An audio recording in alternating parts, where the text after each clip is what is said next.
Bonjour à tous. Merci Guy pour Hello, everyone. Thank you, Guy, for this beautiful day.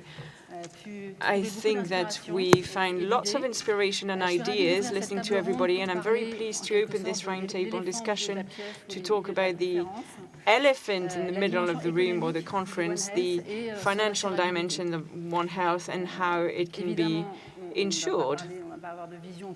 We are not going to have an accounting vision that would be too last century, and nobody in this conference would stop at that. Anyway, the first question is that of the economic lever to succeed in this cross-disciplinary journey for efficiency and for sustainability. Second question will be the question of the financial model, the business model, but also the insurability. They are both dimensions that sort of echo each other. And money, we know it's a painkiller, but thanks to insurance and through this debate, we'll see if we can also make it a prophylactic. Anyway, to answer all this, we'll have different point of views. We have Professor ATUN, first of all. Thank you very much for joining. And I'll start with the first question for you, which comes back to the recommendations that you made at the G20 to evolve business models in the world of healthcare, including value in political decisions and steering systems. You advised on having interdependency between general economy and the healthcare systems. This is something that we commented on today. You invest in assessment and including assessment in healthcare policy development and ensuring transparency on the assessment model. My first question to you is, what is your level of confidence in the effective implementation of the change of paradigm within the G20 countries? Thank you, Alix, and good morning, Paris. I'm very sorry that I cannot be there due to COVID-19 restrictions. So this is an excellent question, and Niels Bohr, the Nobel laureate in physics, once said, prediction is difficult, especially of the future. So I'd love to know whether this will be realized, what you're saying, but I would suspect that this is not a luxury.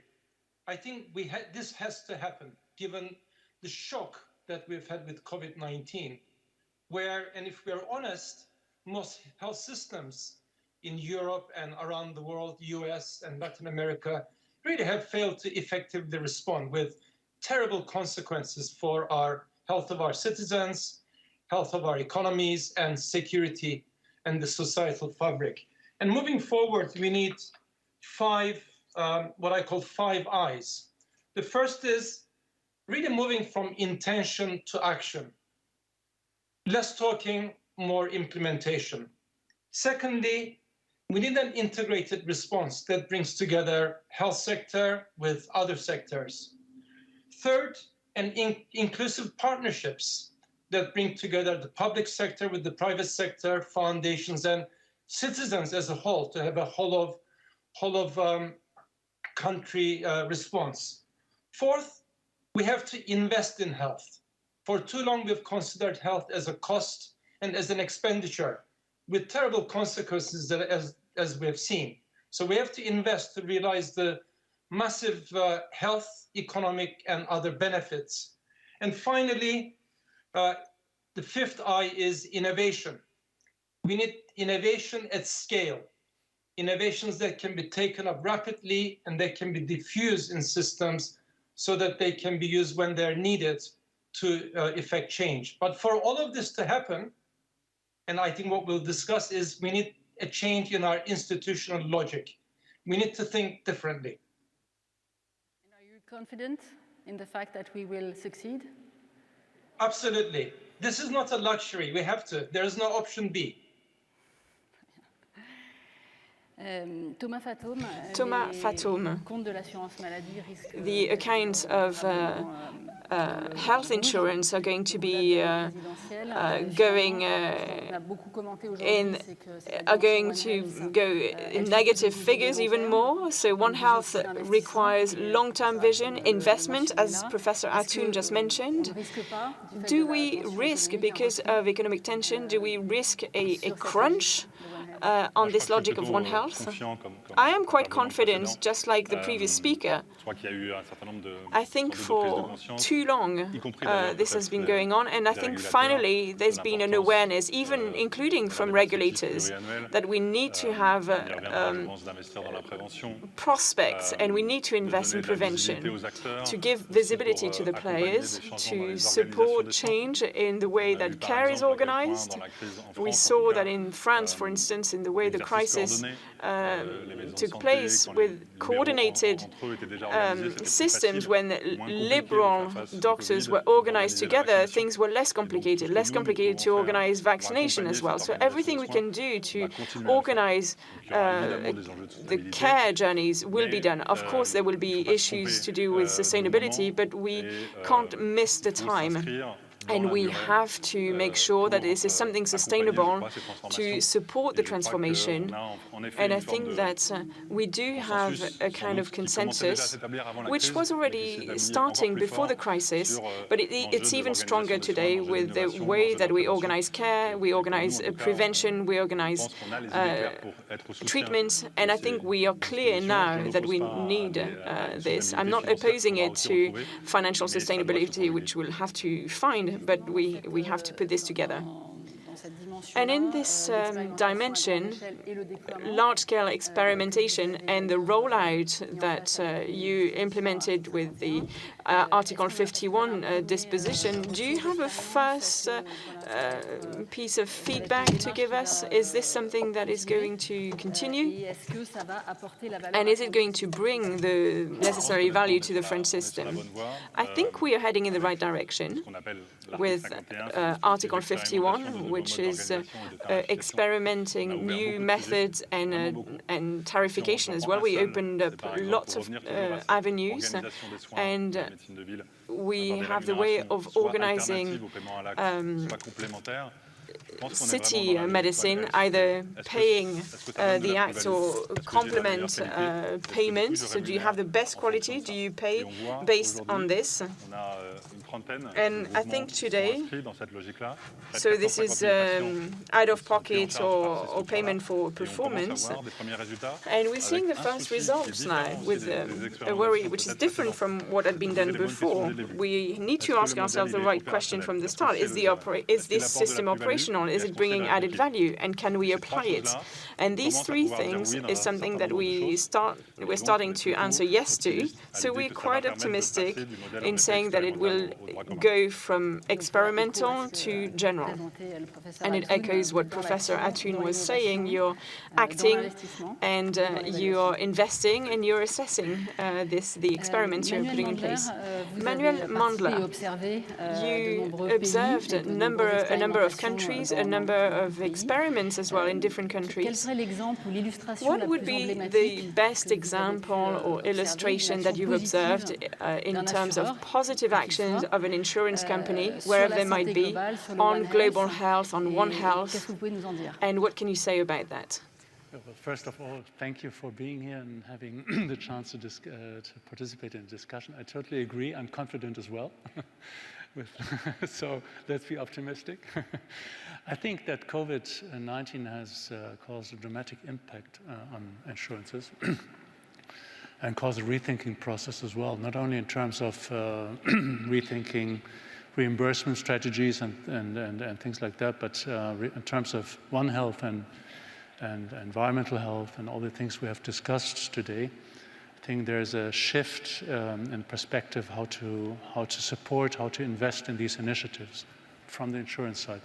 That is to say, and that brings value-based healthcare in the topic, because this new topic, I would say, in the majority of the European countries. And back to your question, from my perspective, one of the pioneers of One Health or value-based healthcare and integrated prevention and integrated healthcare was Kaiser Permanente in the United States since the 1940s. long time before Michael Porter introduced value-based healthcare to the international community. And they not only developed an integrated system, they introduced a value-based outcome measurement to improve not only the medical care, but the situation of the patients at home and their environmental situation. And they invest, nowadays they invest a lot in environmental health, like healthy housing. It's a large-scale project in the United States to support homeless people to improve home care. And they have this type of barefoot doctors to send to poor and badly supplied regions and things like that. So I think this is a good shift and investment in One Health. And in Europe, I guess we're learning more and more from this kind of integrated care, integrated prevention. We can see in Netherlands and Sweden a already strong base of value-based healthcare-based integrated care models like value-based payments between care providers or healthcare providers and insurances. Integrated care, ça veut dire que l'assureur est aussi offreur de soins. Integrated care means that the insurer is also the care provider? It's let's say it's a combined perspective based on outcome measurement. So, and yes, I perceive more and more that insurances are willing to invest in supporting initiatives for a better healthcare. They're not appearing like healthcare providers, but they're investing in for instance, in startups like us to support, and they're investing a lot in artificial intelligence and things like that. And we believe that's very important because without data and without modern algorithms, you will not be able to measure quality improvement. Thank you. Catherine Touvreys, Thank you. Catherine Touvreys, in the French system, you're probably the most integrated system between care offer and insurance. Maybe you would like to answer this, and my question is really relating to your role towards companies. You insure 2 million employees. What role does the company play as a social body on health? And what role do you play on companies so that they can act on the health of their employees? Well, from the start of the afternoon, I've been thinking that on the One Health discussion, Thomas FATOME, you're in charge of healthcare insurance, and the idea is to really be extra financial as companies have accounting. We like euros and we like thinking about claims, and here this is a new world where it's very difficult to put euros against a good state of health. What does it mean in terms of euros? And yet we know there is a link with food, with the environment, the working conditions, and employees having their own problems as well. We've got 20% of employees who have chronic diseases. We have absenteeism increasing by 1 point a year. A third of employees who have personal issues as well, affecting their capacity to work and perform well at work. And so the topic is really to see how, the idea is really to see how companies can organize themselves to offer solutions to these problems that employees come with, and offer solutions in the sense that this is a place where people are socialized, they are part of a group. We see it with sports and health. It's the case for all changes of behavior. In order to start, you need to have a group to start something, and a company is a place where you start actions. I'm talking about sports and health, but there are lots and lots of other areas where we could have this kind of discussion. And so you have a place which today is central. We haven't talked about this at all today yet in this conference, but it's true that companies play a big role in the healthcare of employees. Congolese and French people. And then the role we play for them, as you said, we also believe in the fact that we can be insurers and care providers. We feel that this is the right way. And so in this particular context, beyond healthcare protection, we want to be able to provide, to have quality of life at work, to have actions in place, and it's very difficult if you don't know where to start in terms of collective health. And so being a provider of glasses, for instance, it means that you can have some corners in the company for vaccination as well. We have the capacity to provide or for blood donation. If we have a blood donors corner, we see that things are accelerating and people are picking this up. Didier BAZZOCCHI, you were an insurer for a long time, and you often talked about how narrow the room for maneuver was for insurers, especially when it came for prevention for individual insurance. Do you think that times are changing? And do you believe that insurers are going to be able to invent new business models, meaning that they will be players in this One Health and will be able to act on prevention at a large scale? I think today it's not a corridor. The room for maneuver is more like a maze. But anyway, we can talk about this together with Thomas FATOME later. I think healthcare insurers in France represent about 30 billion euros of claims and 170 billion for the social security system. And we basically look after what is not looked after by the social security system. So that's individual rooms, optics, dental, and whatever the social security doesn't cover. So we are like a health shield in a way that cancels out the way that the social security has defined things. And so we act as a complement in a way. If we focus on prevention, I feel that we can have two approaches very quickly. The first one is that there are a number of acts that we look after. If you look at colonoscopy to prevent colon cancer, of course the social security covers that, but often you have anesthetics, surgery, technical fees, and we see that a number of citizens would not be able to have a colonoscopy every 3 years, for instance, for some of them. So that's the first thing. So in looking after the expenditure, there's also prevention of other expenditures. So we are in the second line, and it's important to recognize that. And then the complementary insurance companies have started a prevention program for many of them. In companies, you have this proximity relationship with insured people, and it's important for prevention. The actions that we had put in place previously in companies because it's easier, but also for all insured parties.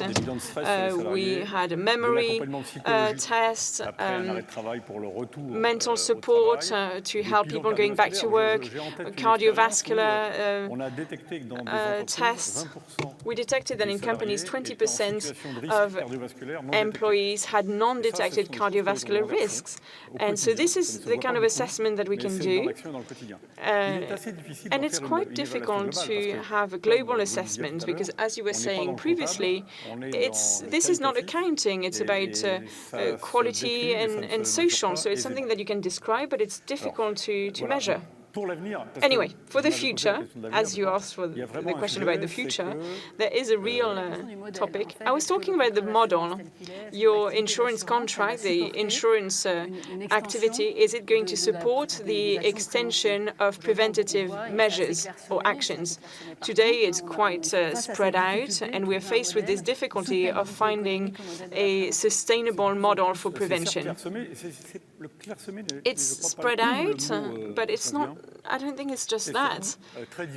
I think it's very diverse, in fact, and it's naturally very diverse because it has to answer the prophylaxis, the differences of the population. It was said previously in the previous roundtable, if you're in a rich or poor region, it can be different. It can be different on the different portfolios as well. And so we adapt our prevention, or they adapt, because I'm no longer an insurer, to the different categories. And I think insurers know how to do this, and I think it's important to consider that proximity of populations, whether they're professional or portfolios of insured parties. I think that's extremely important in providing secondary and tertiary care and insurance, providing that the insurance companies have access to data, which is not always the case, and so that's another topic, and that they have a clear role on what's expected of them. And again, this is another topic that we can debate on later. Talking about this clear role, Catherine Touvrery, you covered the topic, defining the role that you wanted to have. But above and beyond a simple payback and trying to cover all the health determinants, what does it actually look like for you, the companies you cover, for example? Well, maybe I'll try to take some examples, including some partnerships with health insurance. For example, for the deployment of what is called Mon Espace Santé, my health space, we've been working on that, or the solidarity, supplementary insurance, for example, for students. If you want individuals to commit, you have to be able to talk to them about what they're interested in. So you need to adapt and work on fine details. I'm not picking up examples for the corporate world on purpose. And for offers, for example, we have offers concerning the assessment of the state of fatigue or tiredness of staff in companies.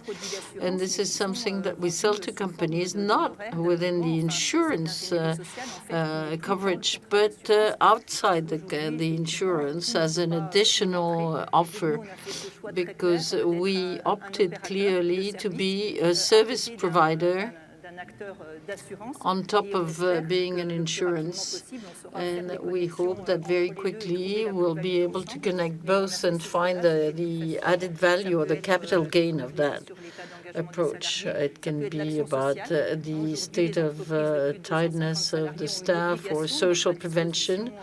Now the companies must offer to their staff a social assistance. Some don't want to do it in-house. They delegate it to us with a subscription, for example. It can be for the assessment of carbon balance. We work with ADEME, and we have offers for companies on the carbon balance. I'm not going to give you any more examples, but there's quite a few possibilities. So it's a clear, interesting model. And so when we talk about models evolving, FATOME, we are a few weeks away from the launching of Mon Espace Santé, my health space. Do you think that for French people, it is the actual tool that will lead them to One Health and that will enable them to deploy a more global vision and a better interoperability? Well, I guess it's one of the objectives that is supposed to open up the digital space for health, and it might be a discovery for many patients and many health professionals as to the importance of the digital world. We feel that 40 million insured people have access to a laptop, for example. So with the ministry, we try to have a shared roadmap, to share it with all the stakeholders, hospitals, liberal practitioners, and we try to learn from the obstacles we met with. And we're going to try and succeed with three main points in mind. First of all, we're going to stop running after the opening up of the personal medical files.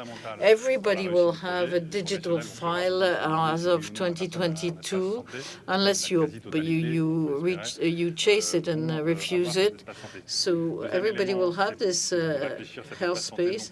Secondly, this health space shouldn't be seen as a safe house. Obviously, it will be secure, but it will be dynamic. It will be connected to a secure messaging system between the insurance and the health and the patient. And so it will be open to several uses, provided the patient wants that. He will have a hand over that. And we must also overcome the syndrome of the blank sheet, you know. This is the work we are doing at present with the software editors, etc., so that tomorrow the labs, the X-ray people, etc., everybody can feed into this health space. And with these three things in mind, we feel it must succeed and will succeed, and it could become a tool that is going to become part of the daily life of the health journey of the patient. And we feel that it means a lot of gains, less redundant examinations, less exchanges, but we know that it's a huge technical work, but we're aware of it, and we're trying to get the ingredients for it to work. So, if we stop at that, one of the main elements in this project is the mobilization that you managed to get from all these stakeholders in the digital world, health world. Do you think this open mindset is going to last? Because this means a huge investment for the state, 2 billion euros. Have been used, even though with the COVID crisis it seems that we're juggling with billions of euros.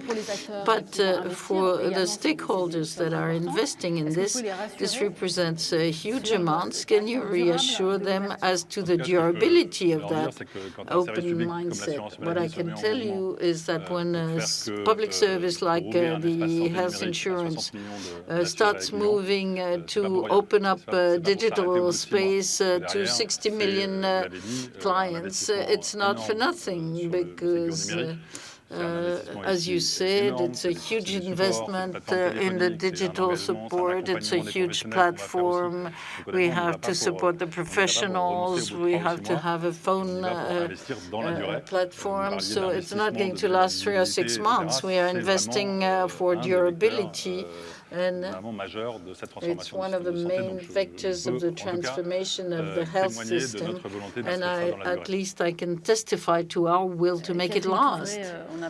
Catherine Touvreys, earlier on, we talked about data.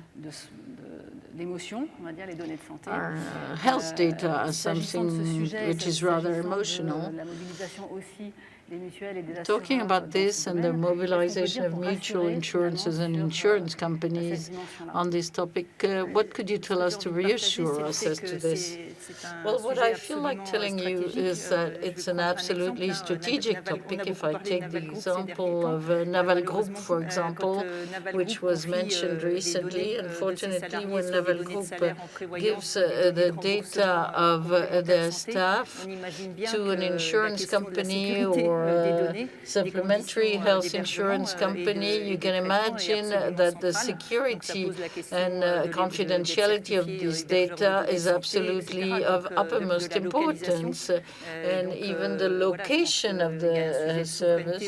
So there's an issue of sovereignty, and French and European insurance companies have obligations, at least moral obligations, but very often contractual obligations to secure all these elements of sovereignty. So, and then the second thing is that the insured people must understand what's happening. So the ethical charter, the consensus conference, to say clearly what we want, what we intend to do is important. You were talking about consent to the digital health space. Obviously, the issue of consent and safety and security is extremely important. In Germany, health data are also something that is rather emotional. The country has created a regulatory framework for the use of health data. Could you quickly, unfortunately, because time is running, tell us about how you looked at this topic? Well, in general, let me shortly describe this Digital Healthcare Act, because this is something, this is something really, I find that very ambitious in terms of not only shift towards One Health, but different, let's say, approach to using health data. And that is not only the prescription of, the possibility of prescription of digital health technology, which raises a lot of questions, real-world evidence and all these things, but furthermore, the allowance to use social data from insurances and healthcare providers to improve, as you said, a treatment path, the breaks between treatment paths, forecasts, predictive models, all these things, and to combine that with evidence, with not only medical proven evidence, but then in the end patient-related evidence as well. So prove better outcome for the patients, in not only in their medical treatment, but in their environmental circumstances, their social determinants of health, all these things. And I find this healthcare act very, very ambitious, very visionary, because it opens a lot of possibilities for either sides. It fosters a discussion which is necessary, as what we discussed. So that's to say, a new type of cooperation between healthcare providers and insurances based on platforms, for instance, like My Health Space and others. We have this similar thing in Germany, and establishing, let's say, accepted registers for technology proven by real-world evidence at the end. So this could tweak, let's say, the perspective on health data in Germany. Par les différents payeurs. Professeur ATUN, vous vous êtes aussi beaucoup exprimé sur l'importance des data et de l'analytics pour justement opérer les modèles d'assurance du futur. Est-ce que vous pouvez nous en dire quelques mots? Could you tell us a few words about that, please, briefly? Yes, of course. Thank you. I'd like to build on the excellent comments by my co-panelists, Thomas, Manuel, Catherine, and Didier. I agree with them, and I think the My Health Space could be a game changer. Now, insurers need to change their institutional logic, their raison d'être. They are guardians of three very important assets. One, data. Second, money. And three, human capital, beneficiaries. But they're not using these assets strategically. Insurers are passive payers. One. Secondly, they pay for the wrong things. They pay for episodes of care for managing disease. And the more complicated a disease, the more they pay. But they don't reward maintenance of good health. Thirdly, their relationship with beneficiaries is very transactional. They don't engage this critically important asset.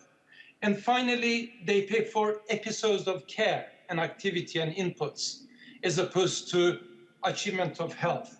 But they can pivot and change their raison d'être by using the data engaging the beneficiaries and using the funds that they have to transition from being passive payers to strategic purchasers and shapers of the health system. Secondly, they can change the payment model, reward model, to move away from input-based payment models or paying for activity, and as Manuel mentioned, pay for value, reward value. And finally, I think the most important, we have not paid enough attention to the demand side, to people, to beneficiaries. And I think using digital means, we should be able to engage these beneficiaries better, to engage in the health production. Thank you, Professor. Peut-être pour le mot de la fin, et on a envie de beaucoup rallonger, mais je pense que Guy ne sera pas d'accord. Like to continue, but I on a eu les annonces d'Amazon will disagree. We heard Amazon sur la façon dont ils vont délivrer de la téléconsultation talking médicale about the way how they can deliver medical consultations, deliver medications in 2 days in the US. Are we afraid of this competition, which is a strong competition, at least in terms of service offer quality? I'm going to ask for my French friends, what about the French health digital system? Well, without repeating myself, the initiative that we took to say health data are sufficiently important for the health insurance to be at the head of the health digital system shows that there is a position for other stakeholders like the GAFAs, but we don't want them to hold the system. We want to be the pillar at the center because we guarantee confidentiality, because every day we are under attacks, you have data leaks, and it's important for public and private stakeholders to increase their concern about that, because otherwise we're aiming for a lot of disappointments, because we'll lose data and we'll lose the trust of our insured people. And the other point is that we're extremely cool about and relaxed about these data. We have in France what we call the Health Data Hub, which is going to grow over the next few months. There are issues of sovereignty, but also issues of sharing, and we believe that opening up these data is for the benefit of insured people and science. Catherine Touvreys? Well, no, maybe I would like to add something. Well, the ENS is a great tool, but it's true that we have to clearly protect our health data. There's an issue of sovereignty. We should impose safe sites, and they should be kept on European soil, as Catherine has said, but the state partners should have access to these data. It's not always the case. If you want the support of supplementary insurances, you must give them access to the data. It's something that the citizens will benefit from, and they have a right to that. Otherwise, we'll have a system that will have two speeds and two different levels, and it's not what we should have, as we've seen, unfortunately, in some neighboring countries. Catherine, the last word. Well, I would like to insist upon another dimension, which is that of balancing security with services. We like other Europeans, a lot of French people don't like Google and but they use Gmail as a browser. So the issue is to see that our insured people find themselves or relate to the systems we're offering. Well, thank you all. I believe that this is a time where there's a lot of evolution, and I hope that together we can succeed. Thank you all.